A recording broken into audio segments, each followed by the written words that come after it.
operador relata para a gente que não consegue realizar uma determinada atividade, é muito interessante a gente visualizar isso sob a ótica da curva PF. Alguns de vocês já devem ter escutado falar nessa expressão, os que sim. Quero dar aqui a minha contribuição sobre o que eu penso da curva, como pessoa de manutenção. E para os que nunca ouviram, quero apresentar para vocês uma primeira introdução ao conceito e dizer que vocês precisam conhecer melhor o que significa a curva PF. A curva PF é uma curva que tem mais ou menos esse perfil. Ela diferencia o ponto P de uma falha, esse P é de potencial, e o ponto F. O F é de funcional.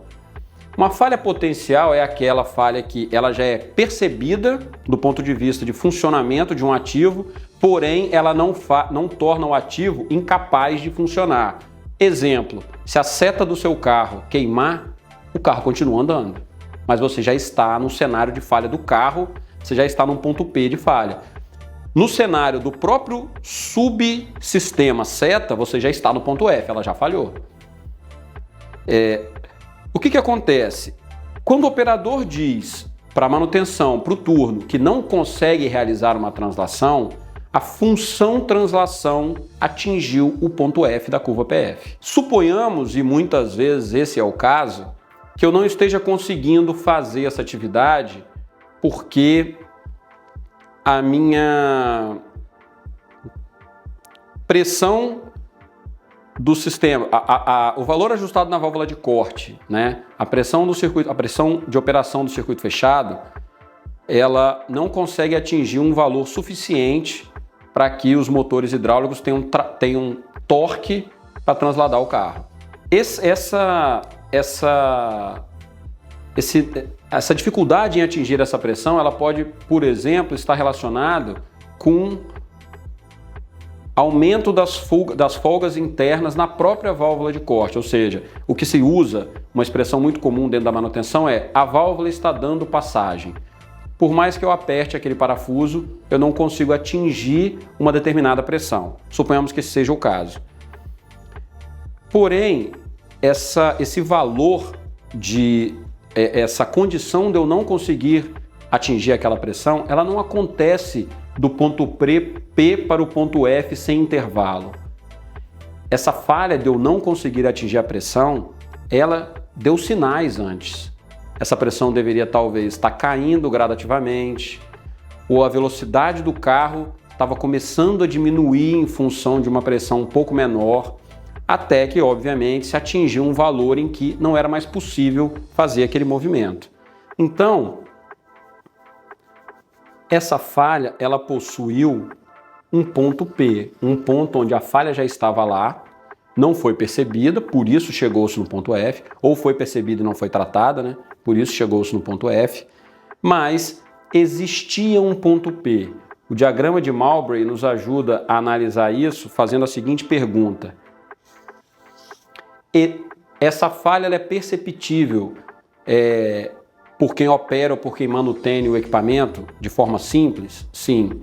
O intervalo PF ele é viável para que eu faça uma atividade de monitoramento daquele ponto? O que ele quer dizer com isso? Ele quer entender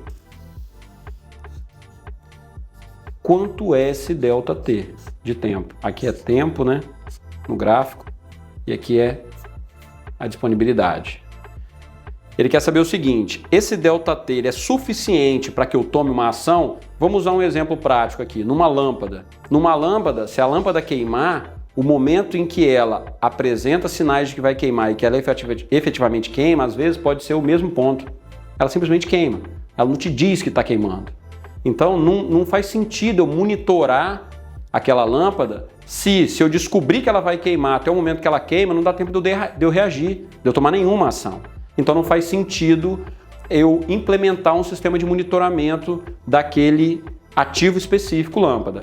Aqui faria sentido, por exemplo, se eu estivesse monitorando as pressões nos transmissores de pressão da linha A e B do circuito fechado. e eu tivesse traçando o gráfico de tendência para descobrir se aquele item está em curva de falha, eu poderia ter pego aquela falha no começo dela. As pessoas falam, bom, mas pegar a falha no começo adianta muita coisa, a falha de qualquer maneira já está lá. Vamos separar os assuntos. Primeiro, adianta sim, porque se eu conheço a falha no ponto P, e se o meu intervalo PF é suficiente para eu planejar uma atividade, eu vou ter que trocar o componente, mas eu não vou parar a produção. Esse já é um ganho. Outro ganho, se eu paro o componente no ponto P e mando para um reparo externo, o valor do reparo é muito menor do que quando ele chega no ponto F. O dano ao ativo já é muito maior.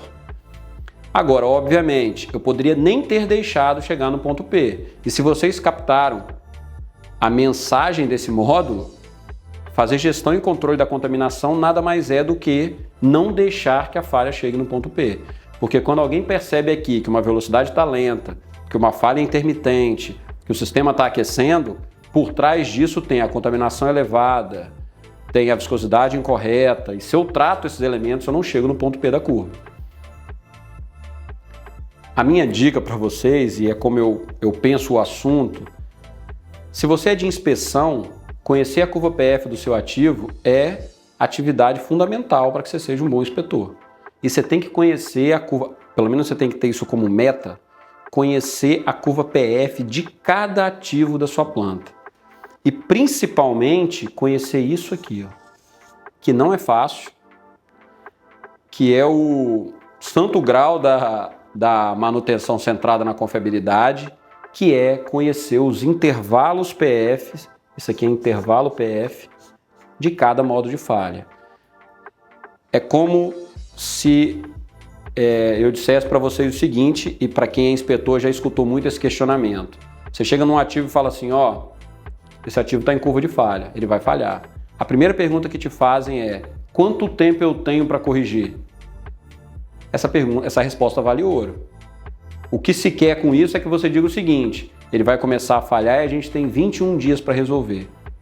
Porque todo o processo da estratégia de manutenção vai estar fundamentado nessa informação. É daí que eu vou definir que criticidade eu abro a nota, como o planejador vai levar esse assunto adiante para detalhar aquela atividade, como na reunião de programação eu vou priorizar essa atividade em detrimento de outras, como a engenharia de confiabilidade vai olhar para esse problema, se ele for muito crítico, vamos destacar um engenheiro para participar. Será que eu tenho um problema aqui de serviço externo? De repente, essa bomba entrou no ponto P precocemente porque foi mal reparada.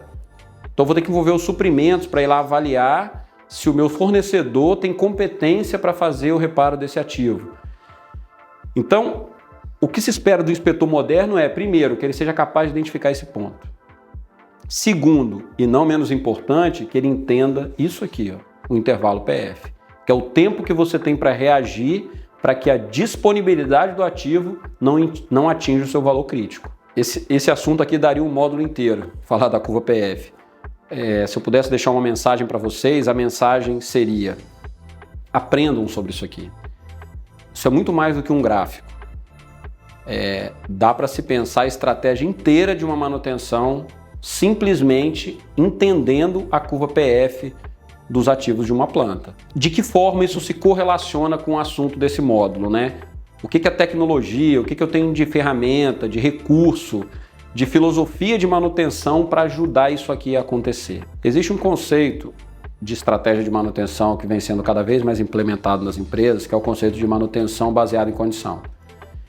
Para a gente entender como se chegou nesse conceito, nos primórdios, praticamente toda a manutenção era feita corretiva, ou seja, eu operava até falhar, quando falhava eu corrigia.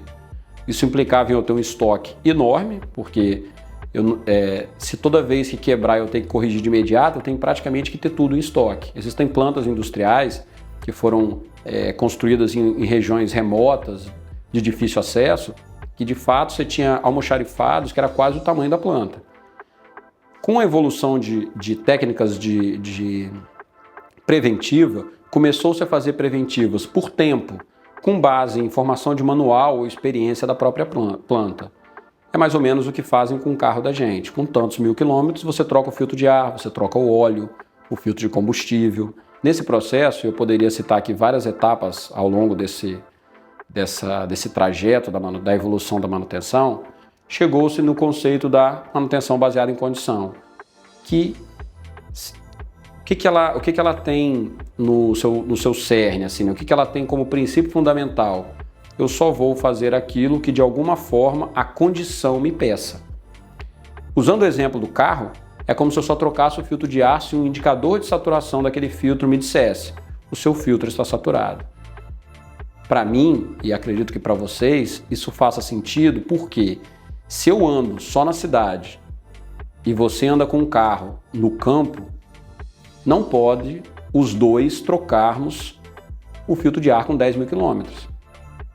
Ou eu estou trocando precocemente, porque o meu filtro não saturou em 10 mil, ou você está trocando tardiamente, porque como você anda em estrada de terra, seu filtro de ar saturou muito antes dos 10 mil quilômetros rodados. A ideia de quando você monitora isso, você especifica a estratégia com base na realidade do ativo e não informações gerais, porque os ativos operam em condições diferentes. Então não dá para criar uma regra que se aplique a todo ativo. Senão você sempre puxa a régua, você sempre nivela por baixo, né? Você sempre é mais crítico. Na dúvida, manda todo mundo trocar com 10 mil. Isso é desperdício de dinheiro. Eu posso estar jogando filtro de ar fora sem o filtro estar saturado. Nesse conceito da manutenção baseada em condição, eu começo a monitorar isso aqui. Posso fazer isso através de inspeção humana. Posso mandar uma pessoa ir a campo checar um dado. Eu posso fazer isso de forma instrumentada. Eu posso colocar um sensor em campo, me dando essa informação e entregando no sistema supervisório ou numa IHM de um operador. Eu posso ir além. Eu posso, por exemplo, eu quero monitorar a falha, então existe uma curva PF para ela, de aumento de temperatura. Eu sei que uma das coisas que pode fazer a temperatura aumentar em um sistema é se o nível de óleo cair, do reservatório, porque o óleo do reservatório está frio, recebendo óleo quente do sistema para trocar calor e resfriar o óleo. Se eu tenho pouco óleo frio no reservatório, eu tenho mais dificuldade em resfriar o óleo quente que vem do sistema. Eu posso criar uma lógica que amarra o aumento da temperatura com o nível de óleo do reservatório. É uma inteligência mínima, mas existe. E eu posso dizer o seguinte: a temperatura está subindo, vá lá e complete o nível até 75%. Percebam que é muito diferente de uma pessoa simplesmente ir na área e ver se a temperatura subiu. Eu já comecei a criar matrizes de diagnóstico. Eu comecei a correlacionar informações. Isso é importante que vocês entendam, porque é para cá que o mundo da manutenção está indo. Um exemplo simples desse, eu poderia extrapolar e dizer o seguinte: se eu tenho curva de tendência de temperatura subindo e eu tenho um nível num perfil de queda, eu posso mandar alguém na área checar se tem vazamento externo. Como é que o óleo está saindo do sistema? E eu posso, junto com isso, pedir para verificar se existe óleo em estoque, para repor o óleo que está sendo perdido. Então percebam que eu posso criar estratégias de automação diversas para começar a agir de acordo com condição e não por tempo. Não dizer que a cada 30 dias alguém tem que ir lá e checar o nível ou com um pirômetro verificar se a temperatura de um sistema está quente ou fria. O que eu queria dizer para vocês é: para onde dá para levar esse conceito da curva PF? Depende de muita coisa e o universo de possibilidades ele é infinito. Eu posso sair cruzando informações com informações de outros sistemas. O sistema pode se retroalimentar através de uma lógica de programação mais apurada, de lógica fuzzy ou, enfim, redes neurais. E muita gente que está me assistindo pode pensar: mas isso tem a ver mesmo com a nossa rotina? Sou mecânico de manutenção. Essas pessoas, os mecânicos de manutenção, vão ter que se habituar a isso aqui. Em pouco tempo, aquele equipamento que bastava você ter uma chave de boca, e uma marreta para resolver o problema, você vai ter que entender o dado de um sensor, porque aquela atividade não é mais objeto do seu trabalho. Espero que vocês tenham captado a mensagem. É muito interessante quando a gente começa a olhar para a manutenção não como um mecanismo estático, né? Aceitar uma realidade e simplesmente executar o que aquela realidade impõe. A manutenção é um processo contínuo de melhoria, e para que essa melhoria aconteça depende de pessoas como eu e como vocês.